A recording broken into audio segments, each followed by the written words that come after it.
Narkotik vasitə və psixotrop maddələrin qanunsuz dövriyyəsinə qarşı mübarizə paytaxt və bölgələrdə fasiləsiz olaraq davam etdirilir. Daşkəsən rayon polis şöbəsinin əməkdaşlarının bu istiqamətdə çətin relyef şəraitində həyata keçirdikləri əməliyyat zamanı narkotiklərin qanunsuz dövriyyəsi, eləcə də satışı ilə məşğul olan, əvvəllər oğruluq və narkotiklərlə əlaqəli cinayətlərə görə məhkum olunmuş 41 yaşlı Ruslan Məmmədov saxlanılıb.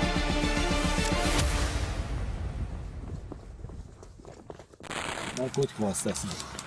Məişər deyib, bir də başqa narkotik. Onun üzərindən 10 kiloqram 665 qram narkotik vasitə, tiryək və tərkibi psixotrop maddələrlə zənginləşdirilən marixuana aşkarlanıb.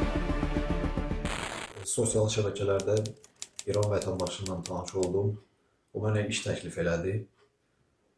Dedi ki, verdiyim narkotikləri mən dediyim ünvanlarda Faktla bağlı cinayət başlanılıb, Ruslan Məmmədov barəsində məhkəmənin qərarı ilə həbs qətimkan tədbiri seçilib.